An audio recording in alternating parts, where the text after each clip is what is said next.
Okay. Okay. So ఈ sciatica ఎలా తగ్గించుకోవాలి? యూజువల్‌గా డిస్క్ ప్రాబ్లమ్స్ అనేవి అరౌండ్ 80% వాటికవే తగ్గుతాయండి. కొంచెం రెస్ట్, కొన్ని రోజులు టెంపరరీ రెస్ట్, దాంతోపాటు కొన్ని పెయిన్ మెడికేషన్స్ వీటితోటి అది సెట్ అయిపోతుందనమాట. సో నరం మీద ఉన్న ప్రెషర్ తగ్గిపోయి బయటకు వచ్చిన డిస్క్ అనేది శరీరంలోనే అబ్జర్వ్ అయిపోతుంది. సో యూజువల్‌గా 80% ఇందాక అనుకున్నట్టు ఈ కన్జర్వేటివ్ మేనేజ్మెంట్ జస్ట్ మందులు, మెడికేషన్, కొంతవరకు ఫిజియోథెరపీ వీటితోటి తగ్గిపోతుంది. ఓకే. ఓకే. సో, కొంతమంది సర్జరీ కూడా చేస్తూ ఉంటారు కదండీ! ఏ స్టేజ్ అదొక గ్రేడ్ ఉంటుందా? అవునండి. సో సర్జరీకి కొన్ని ఇండికేషన్స్ ఉంటాయండి. మనం కన్జర్వేటివ్ మేనేజ్మెంట్ అంటే మందులు, రెస్ట్, ఫిజియోథెరపీ వీటితో 6 వారాల పాటు ఇలా చేసినా కూడా నొప్పి తగ్గలేదనుకోండి, దాంతో పాటుగా ఈవెన్ 6 వారాల దాకా వెయిట్ చేయనవసరం లేదు. ఎప్పుడంటే ఈ నరాలు ఏవైతే మసిల్స్‌కి సప్లై చేస్తున్నాయో ఆ కండరాలు వీక్ అయితే కనుక, అంటే చాలా ఎక్కువ ప్రెషర్ ఉన్నట్టు అర్థం. నర్వ్ అనేది పని సరిగ్గా చేయట్లేదు. సో అలాంటప్పుడు ఇంకొకటి ఏంటంటే కొన్నిసార్లు మ్యాసివ్ డిస్క్ ప్రొలాప్స్ అంటాం. లోపల ఉండే జెల్లీ మొత్తం అంతా బయటకు వచ్చేసి లెఫ్ట్ సైడ్, రైట్ సైడ్, సెంటర్లో మొత్తం ఉన్న అన్ని నర్వ్స్ని మొత్తం అన్నిటిని ప్రెషర్లో పెట్టేస్తే కనుక అప్పుడు కళ్ళలో వీక్నెస్తో పాటు యూరిన్ అండ్ మోషన్ కంట్రోల్ కూడా పోతుంది అనమాట. దాన్నే కౌడా ఈక్వైనా సిండ్రోమ్ అంటాం. సో ఇలాంటప్పుడు ఎమర్జెన్సీ. కౌడా ఈక్వినా సిండ్రోమ్. అవునండి. ఇలాంటప్పుడు కూడా సర్జరీ అనేది ఖచ్చితంగా చేయించుకోవాలి. సో పవర్ లాస్ అయినప్పుడు 6 వారాల పాటు కన్జర్వేటివ్ మేనేజ్మెంట్ చేసినా నొప్పి అనేది తగ్గకుండా మనిషి యొక్క డైలీ యాక్టివిటీస్లో ఎఫెక్ట్ ఇస్తున్నప్పుడు అప్పుడు ఏంటంటే సర్జరీ చేస్తే వాళ్ళకి మంచి రిలీఫ్ ఉంటుంది. ఓకే. స్కోలియోసిస్ అంటే ఏంటి అసలు? ఎందుకు వస్తుంది ఇది? స్కోలియోసిస్ అనే పదానికి అర్థం వంకరగా ఉన్న స్పైన్ అని. సో మనం నార్మల్గా ఫ్రంట్ నుంచి చూస్తే మన స్పైన్ అనేది ఒక స్ట్రైట్ ఒక స్తంభంలాగా కనిపిస్తుంది. కానీ అలా ఉండదు కదా.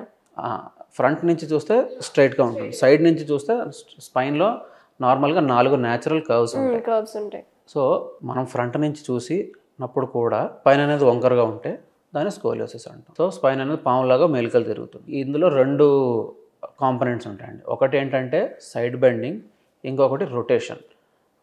వెన్ను పూసలు ఒకదాని మీద ఒకటి ఉన్నప్పుడు అవి కూడా రొటేట్ అయితే కనుక ఈ రొటేషన్స్ అనే వాటితోటి స్కోలియోసిస్ అనేది వస్తుంది అన్నమాట. ఓకే. అంటే ఇది ఎందుకు వస్తుంది? ఏదైనా ఇంజురీ అవ్వడం వల్ల వస్తుందా, లేకపోతే బై బర్త్ అలా ఉంటుందా? స్కోలియోసిస్కి చాలా కారణాలు ఉన్నాయండి. కొన్ని కంజెనిటల్ స్కోలియోసిస్ అంటాం, అంటే చెప్పినట్టు బై బర్త్. ఇదేంటంటే తల్లి గర్భంలో ఉన్నప్పుడే బేబీకి నార్మల్గా స్పైన్లో బోన్స్ అని సిమెట్రికల్గా ఉంటాయి. లెఫ్ట్ సైడ్, రైట్ సైడ్ ఒకటిలాగా ఉంటాయి.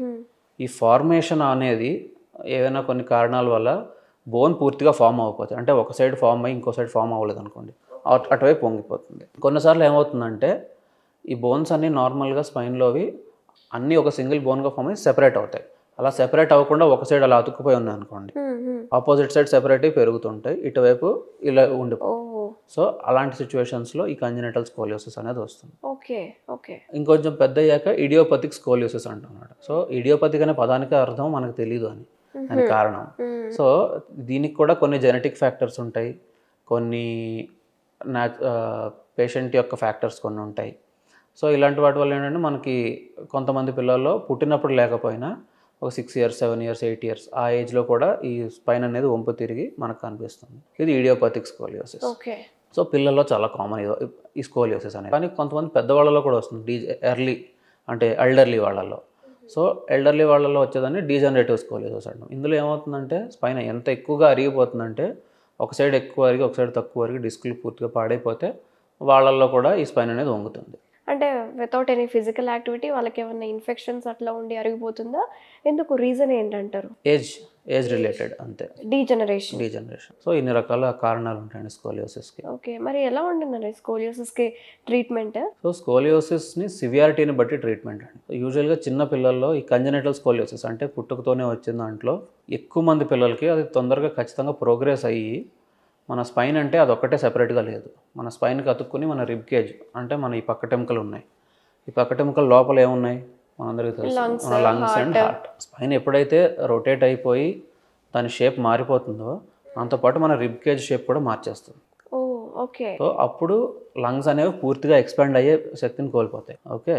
సో అలాంటి సిచ్యువేషన్ మనకు వస్తుంది అని ఒకవేళ మనం యాంటిసిపేట్ చేస్తే యూజువల్గా ఈ చిన్నపిల్లల్లో కంజెనిటల్ స్కోలియోసిస్లో అలాగే అవుతుంది. ఎందుకంటే పుట్టినప్పటి నుంచి అది అబ్నార్మల్గా పెరిగితే కనుక ఖచ్చితంగా ప్రాబ్లం అనేది వస్తుంది. సో ఇలాంటి పిల్లల్లో ఏంటంటే సర్జరీ అనేది యూజువల్గా చేస్తాం. సో మరీ చిన్నపిల్లలు 3 ఇయర్స్, 4 ఇయర్స్, 5 ఇయర్స్, 6 ఇయర్స్ ఇలా ఉన్నారనుకోండి, వాళ్ళలో ఏంటంటే గ్రోత్ రాడ్స్ అంటాం. ఇందులో ఏంటంటే స్పైన్ అనేది వంకరగా పెరుగుతుంది. సో అలా వంకరగా పెరగకుండా ఏ లిమిట్ వరకు అయితే ఆ వంపు ఉందో ఆ పైన కింద స్క్రూస్ వేసి వీటి మధ్యలో రాడ్స్ పెడతాం. వీటిని ఏం చేస్తామంటే ఎటైతే వంగుతుందో దానికి ఆపోజిట్ సైడ్లో పెట్టి నెమ్మదిగా ఎవ్రీ 3 months లేదా ఎవ్రీ 6 monthsకి దాన్ని పొడుగు చేస్తూ ఉంటాం. సో వీళ్ళకైతే మల్టిపుల్ సర్జరీస్ అవసరం అవుతాయి. అలా లెంగ్త్ చేస్తూ జీవితాంతం వాళ్ళకి సర్జరీ ఆప్షన్స్ ఉంటాయేమో కదండి. కాదు, ఆబ్వియస్లో వాళ్ళు స్కెలిటల్ మెచ్యూరిటీ అంటే బోన్ మన శరీరం ఇంకా పెరగడం ఒక వయసులో ఆగిపోతుంది. సో అప్పటిదాకా వాళ్ళకి సర్జరీస్ ఉంటాయి. ఓకే.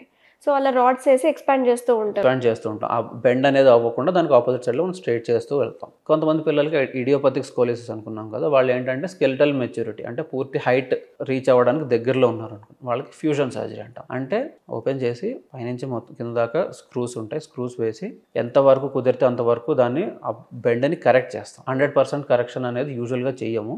సో 100% కరెక్ట్ చేస్తే ఏమవుతుందంటే కొంతమందికి లోపల ఉండే స్పైనల్ కార్డ్ మీద ప్రెషర్ ఎక్కువ, అది సాగి కాళ్ళు పారాలసిస్ వచ్చే అవకాశం ఉంది. కాబట్టి 100% ఎప్పుడూ చెయ్యము. సో దానికోసం కూడా మనకు సర్జరీలో న్యూరో మానిటరింగ్ అని ఇలాంటి కొన్ని ఎక్విప్మెంట్ ఉంటాయి. నర్వ్స్ బాగానే ఉన్నాయా సర్జరీ చేస్తున్నప్పుడు, ఎఫెక్ట్ అవుతున్నాయని తెలుసుకోవడానికి. సో ఈ కరెక్షన్ కుదిరినంత వరకు చేసి దాన్ని ఇంకా మళ్ళీ ఫ్యూచర్లో బెండ్ అవ్వకుండా బోన్ గ్రాఫ్ట్ అంటాం. సో ఆ పక్క నుంచి కొంచెం బోన్ తీసేసి మొత్తం వెనకాలంతా అతుక్కుపోయేలాగా ఫిక్స్ చేస్తాం. సో అది ఇంకా ఫ్యూజన్ సర్జరీ అంటాం. అతుక్కోవడానికి ఫ్యూజన్ అంటాం కదా. So adult age group like 24 ఆ టైంలో చేస్తారా ఇది? అంటే అంత లేట్గా కూడా చేయము. అంత లేట్గా వస్తే పేషెంట్స్ అప్పుడు కూడా చేస్తాము. ఓకే, 18-19 ఆ రేంజ్లో, 15-16 ఆ ఏజ్లో కూడా చేస్తాము కామన్గా. కొంతమంది ఏంటంటే ఆ ఏజ్లో నెగ్లెక్ట్ చేస్తారు ఎప్పుడైతే చెయ్యాలో. సో ఆ తర్వాత ఏమవుతుందంటే వాళ్ళకి పెయిన్ కానీ బాగా ఈ హైట్ తగ్గిపోవడం, ట్రంక్ హైట్, ఈ చెస్ట్ హైట్ అనేది తగ్గిపోవడము, ప్లస్ ఆ తర్వాత లంగ్ సిమ్టమ్స్ రావడం ఇలాంటివి వచ్చాయనుకోండి లేట్గా వస్తారు. చిన్న వయసులో వాళ్ళు నెగ్లెక్ట్ చేసేసి కొంచెం పెద్ద ఇలా 20-25 ఆ ఏజ్లో వచ్చినప్పుడు అప్పుడు కూడా మనకి ఇదే ఆప్షన్ డైరెక్ట్గా ఫ్యూజన్ సర్జరీ అంటాం. కొంతమంది చూస్తే చాలా హైట్ ఉంటారు. అప్పర్ బాడీ పోర్షన్ అంతా చాలా చిన్నగా ఉంటుంది అండ్ లోవర్ బాడీ పొడుగ్గా, కాలు పొడుగ్గా ఉంటాయి. అది ప్రాపర్ గా ఉండదు అనమాట వాళ్ళ ప్రపోర్షన్స్ అనేది సరిగ్గా ఉండదు. అదేంటి ఆ కండిషన్ ఏంటి? అది స్పైన్ హైట్ నార్మల్ గా లేకపోవడం వల్లనే. సో స్పైన్ హైట్ అనేది ఎప్పుడైతే సరిగ్గా ఉండదో ఇలా స్కోలియోసిస్ కానీ ఇలాంటి వాటి వల్ల అప్పుడు కాళ్ళు చేతులు నార్మల్గా పెరుగుతాయి.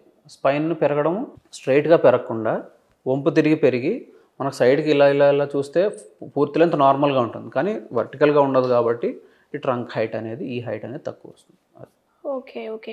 ఇన్సిడెన్స్ రేట్ ఎంత ఉంటుందండి మన ఇండియాలో స్కోలియోసిస్? అంటే చాలా డిఫరెంట్ కండిషన్ కదా ఇది. అవునండి, ఇన్సిడెంట్ రేట్ అనేది మనకి యూజువల్గా రిపోర్టింగ్ అనేది చాలా తక్కువ మన దగ్గర, ఎందుకంటే ఈ నెగ్లెక్టెడ్ చెప్పాం కదా. సో ఇన్సిడెంట్ రేట్ యూజువల్గా పిల్లల్లో లెస్ దాన్ 5% ఉంటుంది, చాలా తక్కువ ఉంటుంది.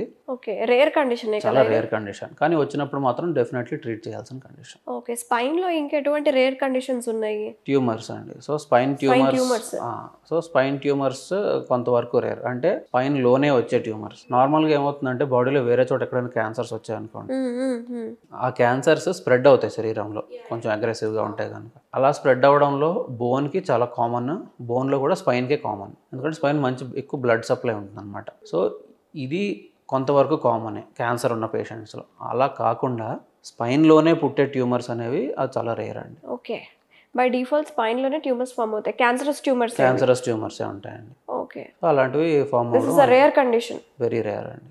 మీ ఎక్స్పీరియన్స్లో ఏమైనా చూసారా అండి? డెఫినెట్లీ అండి. కొన్ని రకాల ట్యూమర్స్ ఉంటాయి, దాన్ని మనము ఆస్టియోసార్కోమాస్ అంటాము, ఇవింగ్స్ సార్కోమా అంటాం. అవి ఏంటంటే ఎనీ బోన్లో అవి ఫామ్ అవ్వచ్చు, ఏ బోన్లో, యూజువల్గా థైస్, ఈ ఫీమర్ తొడ ఎముకలో ఫామ్ అవుతాయి.